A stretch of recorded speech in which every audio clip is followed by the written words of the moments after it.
இங்க நிறைய பேருக்கு ஒரு பழக்கம் இருக்கு. ஒரு பழக்கம்னா அந்த ஒரு பழக்கம் ரீசனே இல்லாம வழக்கமா வச்சிருப்பாங்க. இது கைண்ட் ஆஃப் வியாதின்னு கூட சொல்லலாங்க.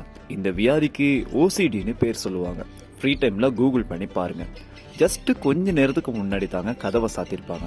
ஆனா திரும்ப திரும்ப அதை செக் பண்ணி பூட்டின பூட்டை நல்லா இழுத்து பார்த்துட்டு தான் கிளம்புவாங்க. சரியா லாக் பண்ணணும் தான். அதுக்காக எத்தனை வாட்டிங்க பாப்பீங்க.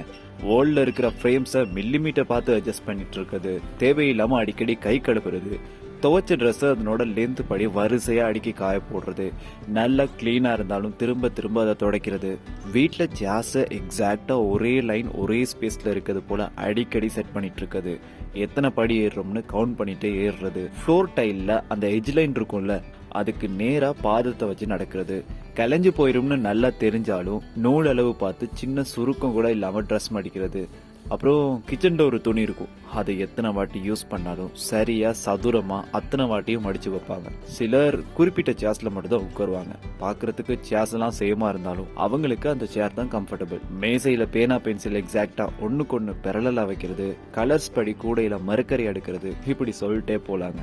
இதெல்லாம் குணப்படுத்த வேண்டிய வியாதினோ இல்ல பழக்கம்னோ சொல்ல முடியாது. ஆனா எக்ஸ்ட்ரீம்க்கு போகாம பாத்துக்கிறது நம்மளுக்கு நல்லது தானுங்க.